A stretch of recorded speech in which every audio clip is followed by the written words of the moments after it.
Ayo, who made this? MO7 did it again.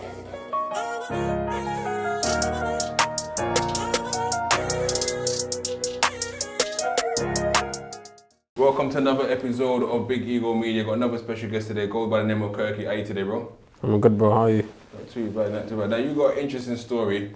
A lot of times people come here and they're rapping, the music, and you're doing that as well, but you got quite an interesting story in terms of I don't even know how much it's making, but you got we'll get into it, because I used to run, I don't know if you ever saw my stories on YouTube, but I used to run a gambling casino in prison myself as well. So yeah, swear done. I'll see the videos later on. But let's get with you. It's all about you today.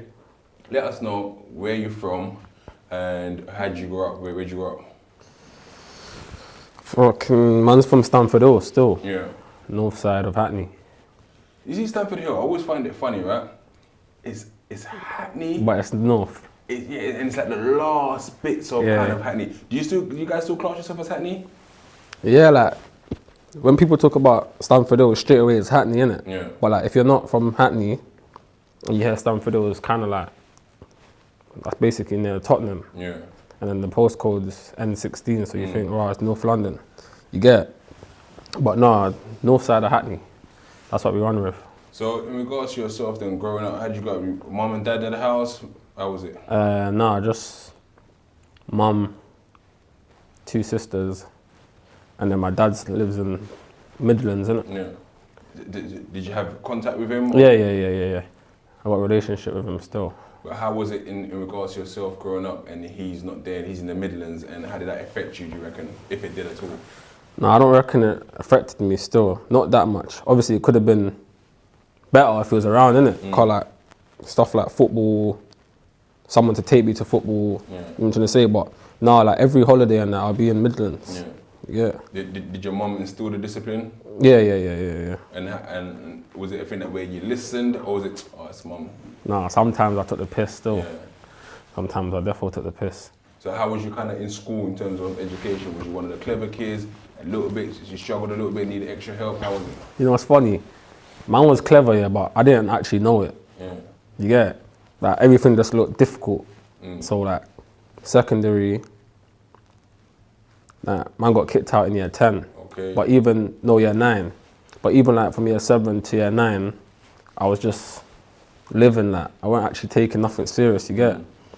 And then I got kicked out, went to a unit for the rest of year 9.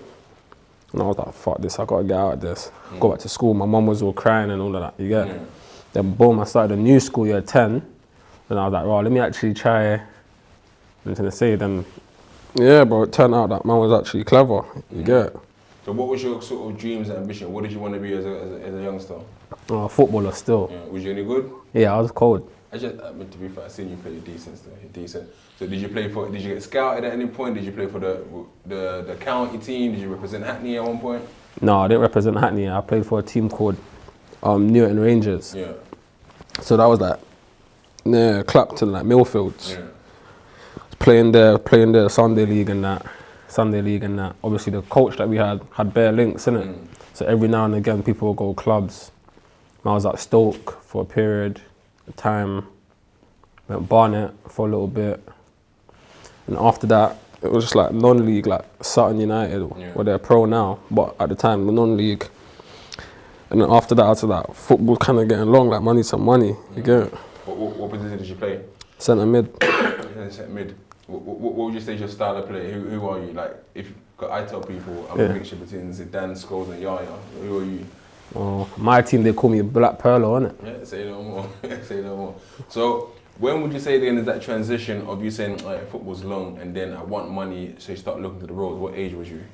I think like 18, you know? Yeah, so that's pretty later though. Yeah, like, because the football thing, man went to Sutton, that's basically a scholar. Yeah.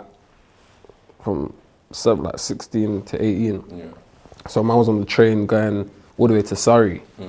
You got to do the classwork and then the football. Yeah. And obviously, bare times I'll just try basically brush the classwork. Because sometimes I got to wake up at flipping 6 a.m. to get there for like 8, 9. And sometimes there's work in the morning, so I was just missing the schoolwork and trying to kick ball. Yeah. And then at one point they were like, nah, like if you're not doing this, you're not playing.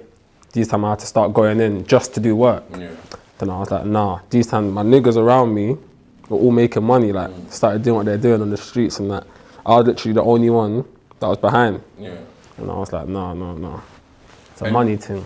And that's what I always tell people all the time, for me, peer pressure is the biggest influence on any person. Yeah. Because your parents will tell you, come home at 9 o'clock, but your buddy said, come on man, we're staying out till 10 o'clock, you end up listening to them. Why do you think peers have that so much influence? Because it's that fear of missing out, I guess. Yeah, like you feel like you're missing out. So it's like, say for example, you're on the block, yeah? And everyone's kicking ball, or everyone's playing money up, or it's lit. Everyone's busting joke, all of this. And then your mum's like, yo, come yard. Now you got cut. These times everyone's chilling. You think, oh, extra half an hour is calm, man. Extra hour is calm, you get it? And literally, that's all it is. You don't want to miss out, innit? You want to be around your guys, innit? And that's how I guess things sort of spiral. Because once you're hanging around the crowd, it starts with money up the wall, and then it influences, yo, hold this, let's do this, let's do that. So, in regards to yourself, right? Growing up in Hackney, who were how do you know, if you mind me asking? 23. Who were kind of your musical influences growing up in just the borough of Hackney? Feel free to say anyone. I know sometimes people get political. I'm not going to mention them, man, because of this. But like, who was you listening to growing up? No one. No one at all? No one. I hear that. What about UK-wise then? Captain Conan. Yeah. Mostak. A bit of Potter. Yeah. Flipping Mover. So that sort of 010. Yeah, I listened to them, man. Benny Banks. Yeah. And at that point, did you start rapping yourself? Yeah, I started rapping when I was 16. Yeah. But I was on some joke thing, like, it weren't serious, you get it? And then one tune, I made a tune, and then it went off. And I was like, raw, this makes sense. Like, the man, I was getting shows left, right, and centre. Yeah. Everything's booked for me, cabs, everything, the man them are rolling, things, everything. I was feeling like a celeb. Like, at one point in Hackney, I was a celeb. Not even just in Hackney, because I meet bare people, they say, yo, that tune was a part of my childhood, you get it? Like, it was actually going off. Like, I think I done an original that got like 200K or like 170K. And then I done a remix that got like 400K, 450 or something. Them times, the only people that were getting views were like Mo Stack, Jay Haas, Captain Conan and that, you get it? So that was kind of mad at the time. And then, yeah, but it was always a joke. Like, I was never like trying to be a rapper or nothing. You didn't see there could have been potentially money in it, or just like more of a bit of fun? And no, at the time, yeah, I was like to the man, yo, like, man wrote something, innit? Like, I was actually at my cousin's yard one day, my two cousins, and we were just messing about on a beat. So I took it to the hood. I was like, yo, like, man, listen to this. Was you nervous? Like, because I know when you do something, you're thinking, is it good or not good? You're like, yo. No, I knew it was hard because of the way everyone was reacting in my cousin's yard. Okay. So when I took it to the man, I was kind of gassed still. I was like, yo, listen to this. People were like, yeah, it's cold. Record it, innit? Yeah. My boy MB took me to the studio, laid it in the studio. It was even colder. We're like, yo, let's do a vid. But man put it on SoundCloud first. On SoundCloud, it was going off. I was like, yeah, video time.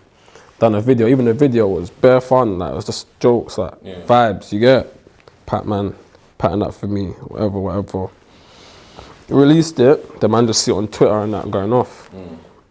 Literally. And then from that, was there any sort of label calls? People saying, yo, was A&Rs getting in touch? Nah. Them times, nah, no labels. And if there was, I wouldn't even have known, to be honest. Cause it was just, like, it weren't organised. I didn't have proper management, nothing. I was just running with it, going to the studio, thinking I'm going to do the next thing. And even that's part of the reason why the football thing was a bit. I was thinking, yo, like, because man's getting paid. Like, man's getting shows, and man's actually getting paid. Yeah, so I'm thinking, oh, But I took long, innit? I weren't trying to be a rapper like that, so I was still trying to, really and truly, I wanted to be a baller. So I was still doing the ball thing. And then obviously my buzz started dying down and whatnot. I mean, I'll get to that in a second, but it's kind of similar in regards to my younger brother, right? Many people, a lot of people know my younger brother's Don E, right? And he had that song, You're Right, yeah? As your mom, she's good. And it kind of went off. Yeah. But he was a professional footballer Yeah, at I this know. time. Yeah. And I always tell him that I think that hindered your career in footballing, because as much as you was doing the music and getting shows and that, your bread and butter was always kind of on a football thing. Yeah. But you're kind of saying that you was kind of more trying to concentrate on the football as well, and the music thing was just a bit of a side thing. Because I think he tried to really push on the music thing when I think the football thing was kind of his lane. But you said something there. But like, so it is. His song went off, Yeah. like proper off. So he's probably thinking, yo, the money they probably made off that, plus the lifestyle. Because remember, football lifestyle's a bit. Yeah. You don't get no holidays. Every morning you got to train, run, gym, physio, all of that. Because if I could pick like footballer or rapper, Yeah. as much as I love football, probably be. So you put it this way. You got a chance to play in a World Cup final. Yeah. Or you got a chance to win a Grammy. Yeah. Actually, let me change it. I asked that one, but also, you win the Ballon d'Or. Yeah. Or you win a Grammy. What'd you go for? Probably the Ballon d'Or still. But like if you said something like, you play in the World Cup final, Yeah. or you shut down flipping, Wembley Arena. yeah, or Glastonbury or something, Yeah. I'm telling you like, yo, What, you pick Glastonbury, like you headline Glastonbury, or you play the World Cup final and you score the winning goal? Which oh, I one you see now. picking? Look. The winning goal thing. See, that's a bit different. Yeah. Newspapers and that. You know what I'm trying to say? But no, like I don't know, man. I love both, innit? But music, I grew to love it, innit? After a while. Football, I've always loved it. You get? So what made you kind of go into the angle of going more into doing the waves sort of stand into just the straight rapping? So that's how it is, like. You see, rapping, I don't really like my voice when I'm rapping, you get? But like, the first thing I ever done, man grew up listening to mainly American music over UK music, you get? So like, the first thing I ever done had auto-tune on it. And I was like, yo, this sounds wavy. And I literally just ran with the auto-tune thing. I used to be in the studio playing about with it, saying, yo, like highs, lows, like, this is cold, you get? And then man kind of got to the stage where this was my sound, innit? And I was like, nah, it's not rapping thing. Don't get it twisted. I go studio and I rap. And the man will say it's cold. Yeah. But me hearing my voice like that, I'll be like, you know what I'm trying to say? And plus, bare man are rapping and bare man are doing the drill thing. In the wave, obviously now there's bare man doing it, but like only a certain amount of man are doing it properly, you get? So, and melodic music goes further, innit? For real. But how did you deal then? I guess then you had this sort of buzz and then it kind of dies down a little bit. Do you feel like, oh, fuck this? Or does it galvanize you? Because people get kind of caught up in views and stuff like that. So sometimes you might do a tune, you get hella views, and then following month you do another tune, doesn't get as many views. How do you kind of deal with that as an artist? I'll keep it real, yeah?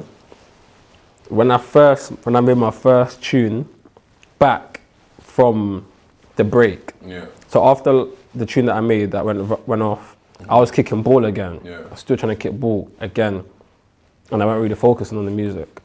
When I come back, when I thought, this ball thing is long, like I need money, whatever, this ain't paying me. I done one tune and it was paying me. I've been kicking ball for time, I'm not getting paid. You get it? Like, what's this? Man's taking X amount of training journeys back and forth. I was like, nah, let me try the music thing again. Bearing in mind, I already had 400K on YouTube at a time when no one had that. You get it? Or a little bit of man had that. I jumped back on, dropped a tune. I think I got like 20K views. I was hurt, bro. You was hurt? Yeah. I was hurt, bro. I was like, wow, what? No one cares about man no more. You get it? Then I dropped the next thing, probably got like 30K views. I was still hurt. I was thinking, raw, this is mad. You get it? But then I was thinking, bro, what am I shit? Like, you know what I'm trying to say? So it has an effect on your ego still. Because saying that I interviewed Rams recently, and you see two of his first tunes, Barking. I think Barking's on 80 million, and then the other one, Family Tree, was like 54 million. And then the tunes that he's kind of released now, I don't think even some of them all got over 100,000 views. And he said that dealt with him differently as well, because it's like, raw, people don't care. But I think it's not that people are not caring anymore, it's just that the time, that moment has moved on, because whatever you did in your tune, it was a moment. So it's about you trying to recreate another moment, not just rely on that moment too. So we'll get back to the music in a second, but growing up in Hackney as you have, so I grew up in Peckham, right? Peckham, I think every area is the same thing that happens. I think there's no area that's different. Everyone's always friends at the beginning, from school age, then you get to a certain age, everything goes apart. Now I moved to Hackney originally, I think it was 2004. I moved to Hackney 2004, living on Chatsworth Road and Parascroft Road. Yeah. I just thought everyone was cool. When you don't know no one, you don't know the politics, everyone's kind of cool. Obviously I went to jail, come back out, came back to Hackney, and then I'm hearing that, because I invite people to my events, right? Yeah. And people always like, oh Bobby, you're so affiliated to London Fields because you always invite them to the event. I said, no, I invite everyone. But when I tell people this person comes in, they say, yeah, I can't come because of this. Like, when do you feel a time where Hackney was becoming segregated for yourself? Because so you guys are kind of on peripheral, but you're still Hackney. But when did it start coming up where friends you kind of grew up with, you stopped seeing eye to eye? Why do you think that happens everywhere? It's a big question. You know what it is, yeah? You see people that I used to be friends with, that I don't see eye to eye with anymore. That only became like a recent thing, like as of now, like literally like maybe like a year or two ago. Before that, there's no one that I grew up with that man suddenly had beef with all of a sudden. You get it, car. Most of Hackney were united. There was only ever like, how do I put it? There was only ever like, obviously the beef before me is different, innit? Yeah. But like my age group, everyone was united. Like man was basically cool with everyone in Hackney that age. Man were kicking ball, someone were doing music. Like it was nothing, innit? Only maybe like the Fields man were like known like for having active beef with whoever they're beefing. You get? Other than that, everyone was cool. You get? And then even at one point, like even me and my batch, like man them were kicking ball. Most of us were kicking ball. And next man got to the age where our ball's long and started making money. It was never like, yo, man's got beef. You get it? Like, man was actually, I'll be honest, me growing up in Stamford, I was still oblivious to the whole beef situation. I would see it, like, man running man down here and there, but it's like, that's not man. That's not man's issue, you get it? It's only like, when man got to a certain age, man used to cut you up block, like cut you, like waiting on the bus and that to go from football. It was never a thing.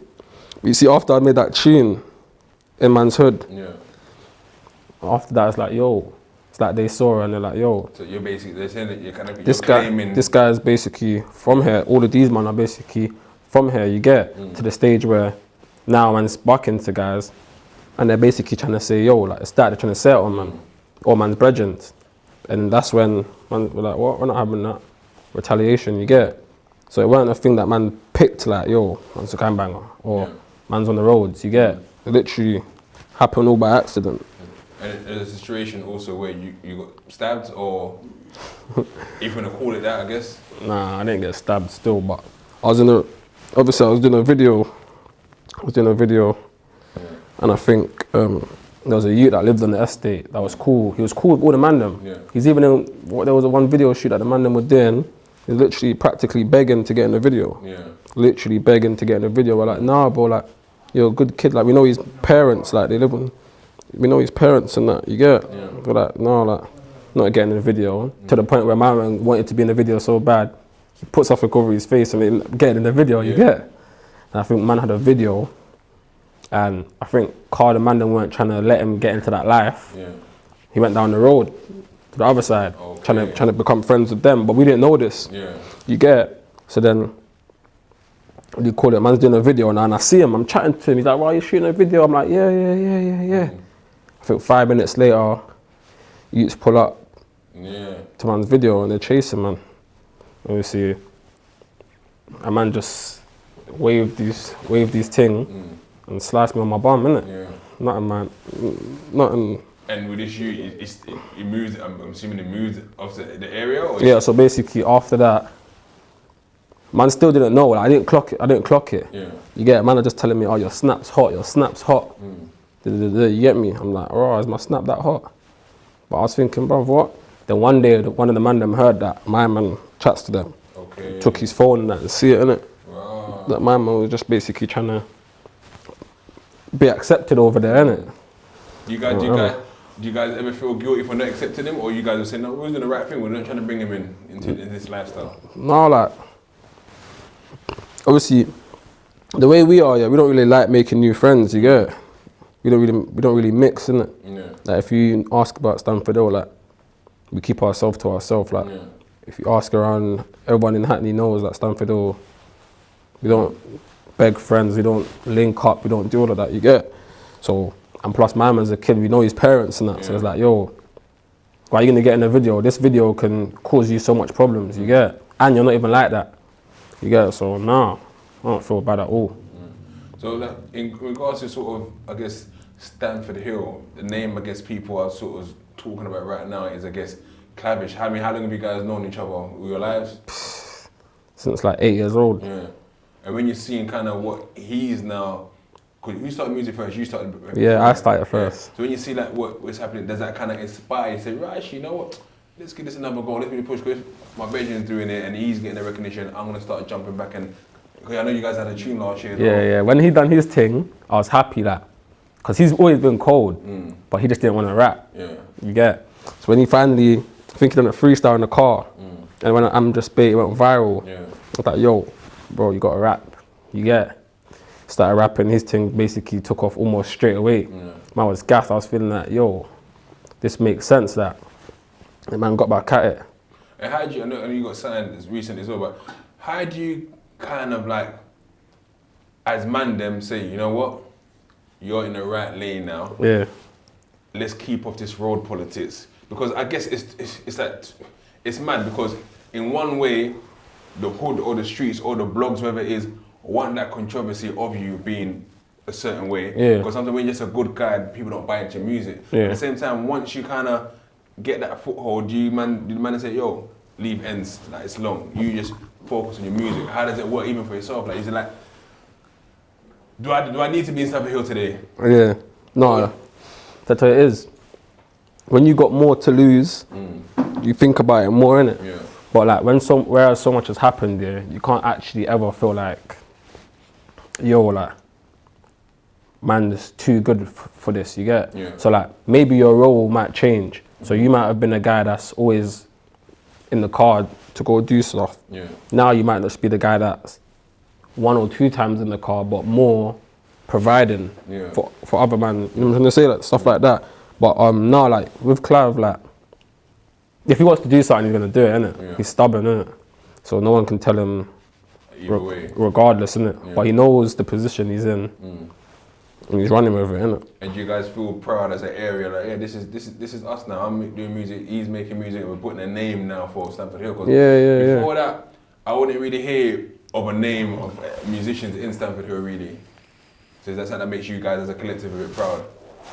Yeah, man's definitely proud, still, definitely. And you know, it is about him. You see, like, if he was just another drill rapper, or like just another rapper, it would just be like, everyone's doing this. You got niggas from every single block that are rapping. Yeah. But you see the way that how good he is and the uniqueness to him and the few features that he has and the lane that he's going in. Yeah.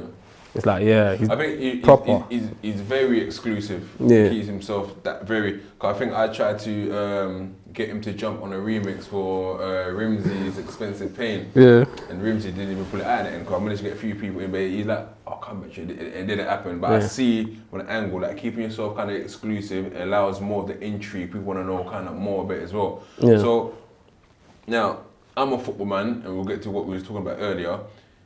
So when I was in jail, I was running a betting shop, a gambling casino. Everyone used to come to me all the time. People know about this whole story. Yeah. Now, you've kind of done something similar. I mean, explain to us what has happened and why has it gone so viral? So man's always been a football man, innit? Like, I love football. Like, anything to do with football, I'm there. Matches, playing, whatever. So, it was actually my brother-in-law. When I was like 16, I used to see my brother-in-law. I go to my sister's yard, I see my brother-in-law like winning accumulators and that, football bets and that. I'm saying, yo, like, man know about football, but man's too young, you get me? So sometimes I would go outside the betting shop and I'd be like, yo, I beg you put this on for me. I'll ask bare people to one of them put it on. Man will win and that. Or I'll ask my brother-in-law to make a bet for me, he'll win and that. Then boom, 2 years ago before lockdown, I just started betting, innit, randomly. I kept winning, and then everyone's like, start a group. I think what were the wins? Were like £200 here, £500? Yeah, so like man would put like £100 down, and then the man would put it on like 4 teams or 5 teams that I think are 30 to win, and then they turn it over into like 12 bills, 15 bills or something. Yeah. Like the first week I was charging people like a pinky, and then lockdown came, football stopped, so it was forgotten about. And then after lockdown, I was able to bet again. But before the lockdown, for that whole week, I was having a clean run. Yeah. So boom, after lockdown, I was like, yo, I'm jumping back on this. Boom, started doing it and that. Kept winning. Everyone's like, yo, start back the group. Yeah. Man started the group. At first, I was charging people, I think the first 5, 6 people jumped in for like a pinky that day. I won that day. Price went up to a bill. Won the next day, price went up to 150. Bearing in mind, all these people that are joining, they're winning because they're copying me. So they're tagging me on their story and that. And then people are joining, like, say, yo, bro, this is real.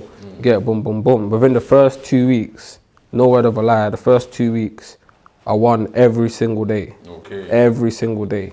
To the point where I was on Snap, I had like 3 groups. Now the price is 4 bills to 7 bills. 7 bills premium, 4 bills normal. Yeah. You get it? Then man just kept popping off. Till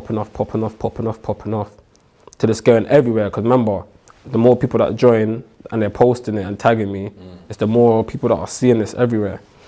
To the point where within the space of 6 months, it's been like 6 months now, man got like 950 members. I had to move it to Telegram. Yeah. And yeah, like them man all paid either within between 4 bills to 7 bills. What would you say you've kind of won? I mean, you have to say it here, but you've been winning. Yeah. What have you been able to do with? Has it been life changing basically? Yeah. So flipping, I bought a yard. Okay, wow. Couple watches. This one, couple more. I put a couple of my niggas in a position that I'll share it with them. Like, it became so mad, like, bro, like, one day, like, I have like 20 people, 30 people joining, paying that. So it's like, for me, it's like, yo, one of my niggas came out of jail, not trying to go back down that path. I'm like, yo, I'll share the days, like, yo, you do 2 days, I'll do 3 days, or you do 2 days, you do 1 day, I'll do this, you know what I'm trying to say? And yeah, it hasn't stopped till now. It's just going. So have you still been winning all this time? Yeah. So what happens? There was a drought. There was a drought for like 2 weeks. I lost like every bet for 2 weeks, and I saw that the everything changed. Like everyone, they're spamming me like, "Yo, what's happened to you? You're not the same. You scammed me." Because remember, if you've been there from the beginning, you know that it's possible to have a drought. Yeah. But if you've now seen this and you've only decided to join this week, and now you've lost every day this week, you're thinking, and then the next week you've lost every day that week, plus the new people have lost every day that week. It's like those people are saying like, yo, you scam me. Yeah. The other people in the group are saying, no, this is how it goes sometimes, you get it? But those 2 weeks, because man's winning so much and man puts so much, obviously I never tell them how much to stake, because everyone's situation is different. I cover the stake. I just told them the teams. But there was a point where everyone was going ham like, yo, when you told me, yo, when I see your you, I'm gonna grab him. I'm saying, yo, like, obviously some of them are addicted, innit? That's how it goes. They just want someone to follow. I mean, that's what I was gonna say as well. How do you deal with the part of the addiction part of it? Because gambling can spike. I remember one time I was gambling, I was spilling out of control. To the point I said, fuck this, I'm gambling again. So I might do a £3 football bet, £5 football bet. How do you deal with those people? Do you get them like that gambling awareness be bad, or you know what, you're a grown man? There's one link I got called GamStop. It's like a gamble responsibly. I send that in there because sometimes, put it this way, I don't really care if I lose because man's using, as bad as it sounds, I'm using you lot's P's, the entry fee. You lot, if 20 people gave me 5 bills today and I lose a bill bet, I can place another bill bet and another bill bet until I feel like to stop. You get? But with them, it's not the same. That's some of their last P's. So man put a link, and that's why I don't show my stake, because they will feel like they need to match it, and they might not be able to handle the loss the way I can. You get? But yeah, like I send the link. Like there's times when we lose one, then they'll private message me like, yo, any more? Or they'll tag me like, any more? And they will keep on doing it, till I say, yo, like, it's all right to lose. Like, you get, like, you won yesterday. Yeah. Keep your profit. Like, you're running the ball. There's times when there's no teams playing, only women's football. They're tagging me saying, yo, any bets today? I'm saying, bro, you're not taking the piss. Like, chill out. But it's come to a point where, like, most of them are cool. Like, they know. Like, it's a community now, innit? Like, they know. Like, and plus, man got the chat on mute. Yeah. Every now and again, I'll go in there and interact with them and that. But I put the chat on mute, and then there's a separate channel that only I can talk on. So man send the bets there, and then I come out. Yeah. But at one point, I was getting carried away. Still, like, I was putting racks down now, and then I was like, nah. My boy told me, yo, and I was like, no. So, not to give away a secret. So, what would you have to sort of study? Cause I was doing it a couple of years ago. Where I used to put, and I've done it this season as well. Where I told people, guys, these are Bobby's predictions on Insta, and people say, oh yeah, they might follow 3 or 4. So, what is your kind of strategy? Do you look at, okay, Man United are playing at home against Burnley, that's a surefire win. Well, you think it's a surefire win, Man United are dodgy. Yeah, so. Nah, basically, I study still. Like, even though I watch football even less than I did as when I was playing. Yeah. But I study form, how much goals they're scoring, how much goals they're conceding, and stuff like that, literally. Who's injured, stuff like that. And remember, man's got a wide selection, so there's French league, Spanish league, flipping conference, Prem, Championship, League 1, League 2, it goes on. So man will look through, and I'll pick like my 4 or 5 that I trust. Like, yo, sometimes it's even just both teams to score. If Liverpool's playing City, I know both teams are scoring. You get stuff like that, and then boom, I put it in, and then it's pattern.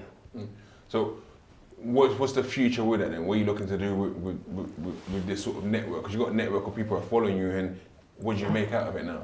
Obviously, I'm still thinking, innit? Because one of my boys said to me the other day, like, I used to think, like, one of my boys was like, raw, like, 2 of them actually, one of them was saying, raw, like, ain't you scared that people are gonna know you more for this than for your music? Because you wanna do music, you get it? But I can't lie, recently I've been caring less about music. You get it? I wasn't doing music for the P's, but it is a job at the end of the day, and it can change your life. I've been caring a bit less about it, innit? Sometimes I don't go in the studio for a minute. So one of my boys was like, yo, like, people are gonna know you more for this than music. But what I was thinking was like, yo, if all of these people that man's making bread decide that they want to support, then it's win-win, you get it? But I heard them because a couple of my boys went Manny, Clavish had a photo shoot, Foot Asylum, in Manny like 2 days ago. And like 4 people, like just from them chatting and my name being said, someone saying, what are you talking about my man with the group? I'm in the group, showing them like, yo, I'm in the group, he's made me peas, he changed my life. There's bare people in the group that say, oh, bro, you've changed my life, like, what do you want for your birthday, this, that, they show love still. They show love. I mean, just back on the music then, so you talked earlier about the people you're listening to back in the day, your Krypton Conans. Who are you listening to kind of now in the industry? And don't say, oh, nobody, just my guys, because that's what everyone knows. It's the standard. Who are you listening to in the industry right now? Fuck with H, that's my guy. Meeks Manny as well. I like his music. Club, obviously. Dave, I listen to a bit of Dave, not too much, but I listen to him. Fred, I listen to Fred. And then in the wave, Born Trappy.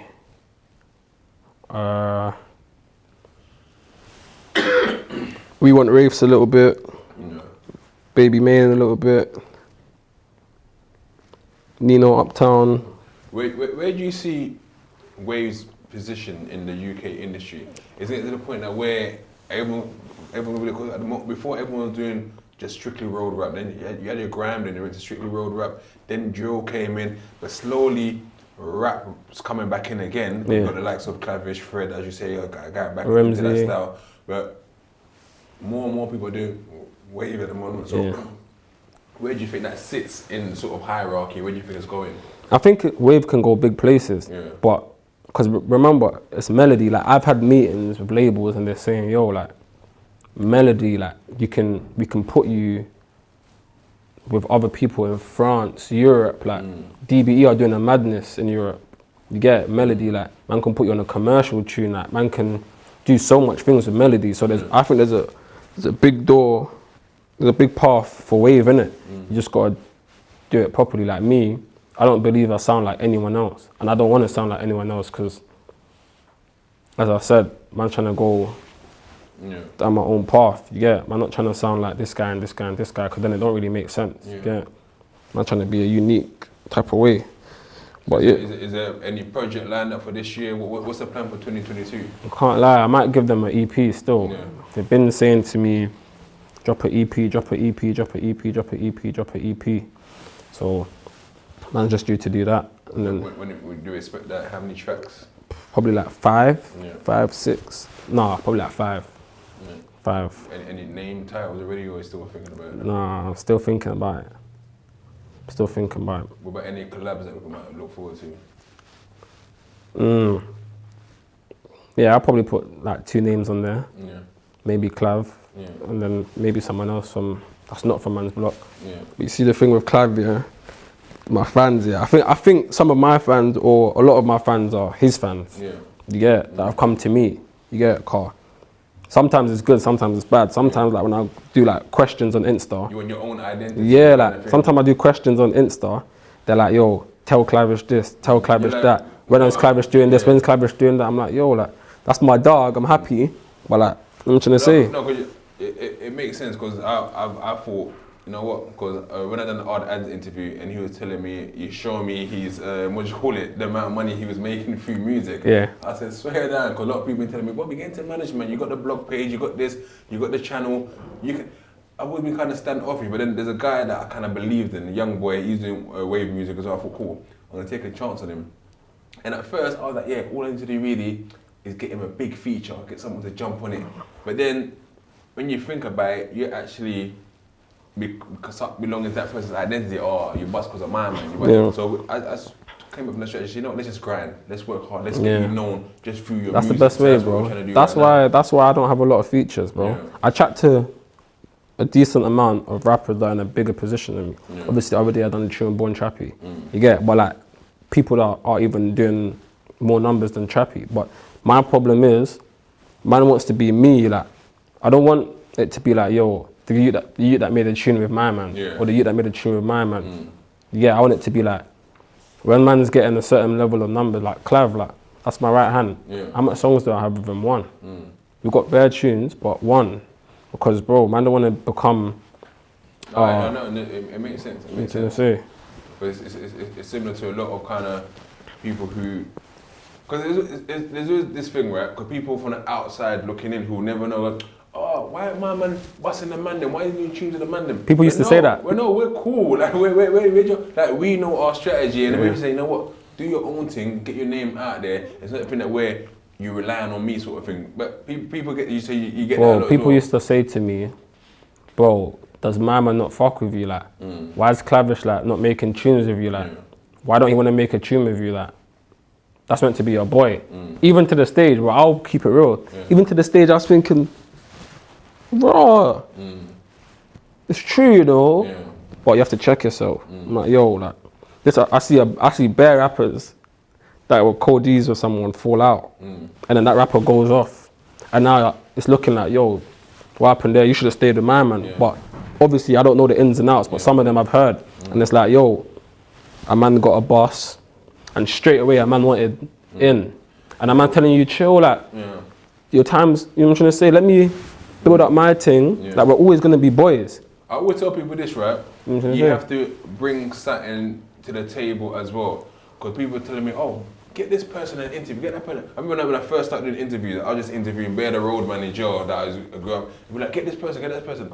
And a lot of people didn't come on the platform straight away, right? Similar to Easy Mills, I remember she's complaining, no, the rappers go on her show and everything. Yeah. But all it is, people are waiting for you to build. So I can tell, yo, Drake, come for an interview. He'd be like, yeah, show me that you've been working. if now I'm working with Apple Music, I've leveled up. Yeah. I said, yo, Drake, come. He's more likely to come because. So you all you have to do is just level up yourself, and then it becomes just organic. But some people pre that differently though. Some people pre that as like, even me sometimes as a human, like I've shouted guys like not rappers, but like say guys on platforms, like yo, like man's trying to do something smoky, and they'll look at it like, nah, it's not really making sense. Yeah.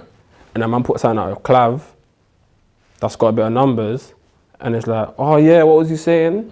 For me now, it's up to me whether I want to be too prideful or not. Because now I'm thinking, bro, even though I said I had something smoky, you didn't even want to hear it. Now I've got a tune with my man. Right. You know what I'm trying to say? Like, it comes down to pride for me. Because I've brushed a couple of stuff like that. Yeah. Like only out of holding feelings, and obviously you got to remember it's business. Yeah. My man's not your friend. You get me? That's how I come to the realization. Like where I might send someone a DM, they ignored it. I sent Clever DM, he's ignored it. But it's gonna be like, nah man, fuck my man. Like, you're just gonna say, no, cool. There'll be a time where I'm relevant enough for someone to do something. I always say this all the time. Cause like Fred said that, you know what? I don't think he'll probably come on the platform now. But he messaged me and said, "Raw, I think you're one of the coldest platforms out there." I fuck with it. So for me, but this is the first time I even talked about it publicly. But he said it to me like last year sometime. Yeah. All I'll say in that regard is that just wait for the right moment to come. And when people from the outside are all looking at what's going on there. Cause I'm like that sometimes. I'm like, raw. Kind of we see the RV, the heady one, but they're cool. Yeah. But people always think that there's something there. Yeah. Like why is it not? These times, bro. Behind the scenes, everyone's chilling. Everyone's cool. Bro, that's what I say. Yeah. Bear man, as I said, I know some of these things. Bear man, I fell out because of this. But in my head, obviously, I get it in it. It's like your boy has just done something that can change. That's changing his life. You see it as an opportunity. Like boom, I'm good at rapping too. But bro, sometimes bro, if you know your boy is only getting bigger. Like I've pre this already. I've already pre this. If Club don't want to do, or man can't do a tune with Club now, bro, like it's calm, bro. My man's only going up. I'm seeing it live in front of me. I'm in the same places as him every day. So when my man gets to a certain level, to where he's like, yo, he's got a fucking #1, and he wants to do a remix now. That might be the time when he looks at me like, yo, it's your time to shine. These times, if man had been on what some other man were on, like, oh, man, not trying to do a tune with me, this and man, I would have never got there, you get it? And that's how so many people fall out as well. Over there's no communication. People don't talk, especially as young men. There's too much pride. Instead of going like, yo, what's going on there? I feel this way. No, we don't talk about our feelings. Why do you think we don't talk about our feelings? There's too much pride, ego. Man feel like they're owed. That you owe it to them. Entitlement. Yeah, that they feel entitled. Like, but my man put in his work. Yeah. Even if he didn't put in his work, even if he just dropped one tune and it went off. It's him. He done that. He went studio. He made it. He thought the lyrics and he done it. So you can do it, bro. And another person from your ends, I'm gonna put him on blast a bit. Dims. I hope you're good, Dims. He's a good guy. He's a good guy, man. Talk to me with he's one of the most talented footballers I've ever seen in my life. Where's the disconnect? Where would you say the disconnect is? Hey, you see Dims, that's my little bro. Like, when I say my little bro, anything he needs, like anything, I don't care. Getting it from him. I love football, bro. My man's probably one of the best players I've seen myself. I see a coach. We used to go to the same football team. I was cold. The coach was just undermining my thing. He said to Dims, bro, I've seen you do things that I ain't seen no one do.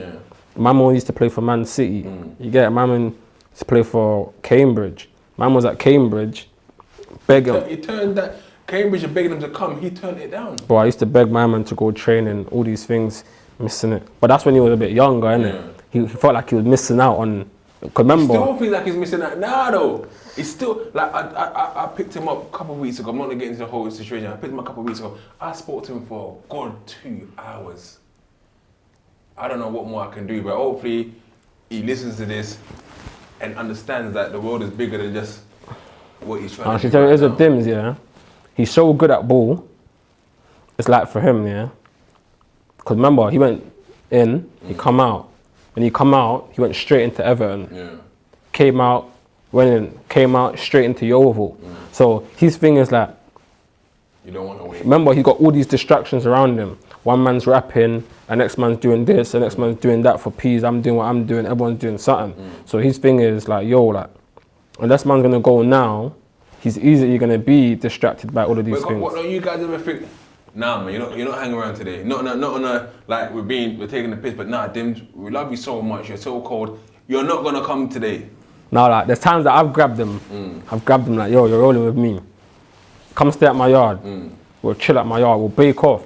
I'll do road with him. I'll go get food, spa, gym, bare things to keep him. But studio, even when Clav got signed, I was like, yo, cause he's cold at Dimmer's cold at rapping. I was like, yo, look, these are the people. Like, you need to be in the building, meeting these lot, networking, that opportunity.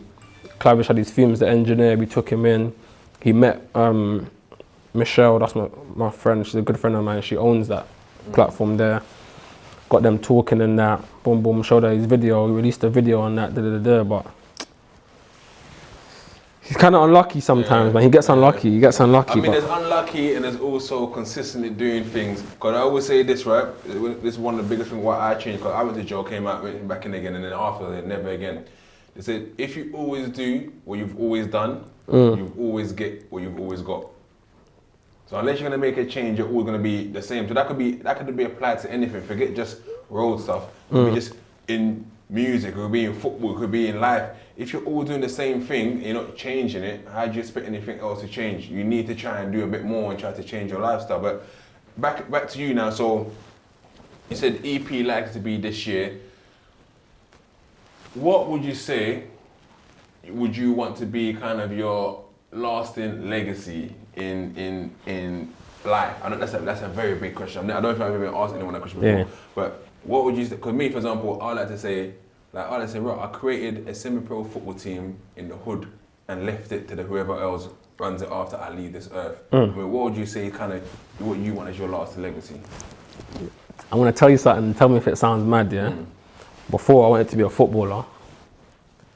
Started rapping. I wanted to be a rapper. Actually, not out of just bread. Like, I actually fell in love with music, yeah.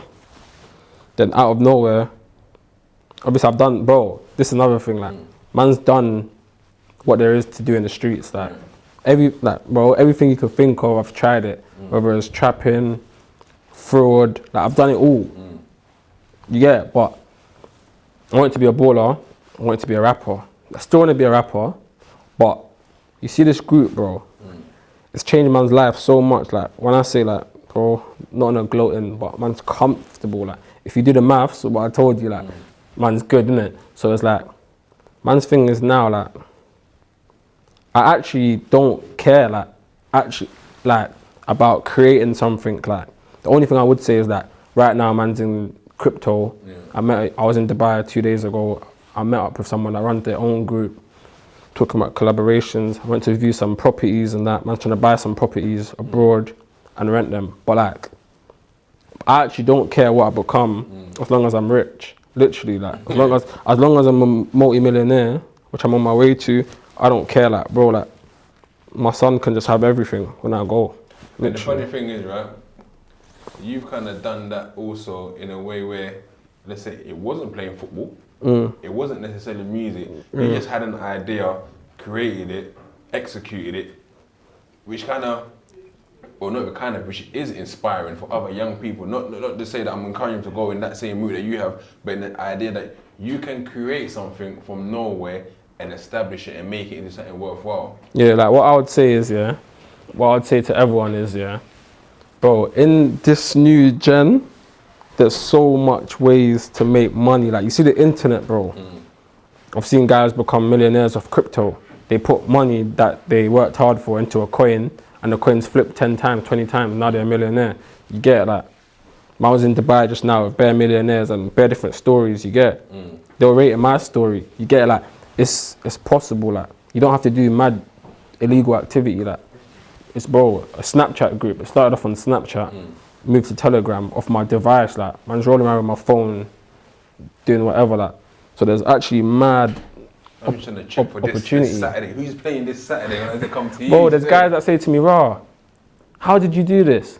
How did you think of this?" I'm saying, bro, like, and you see me, like, I try to stay, like, humble, innit? Yeah. Cause in my head, guys have told me otherwise, like, nah, bro, like, you worked for this, innit? But in my head, I don't actually feel like I have. You feel me? I actually don't feel like I have.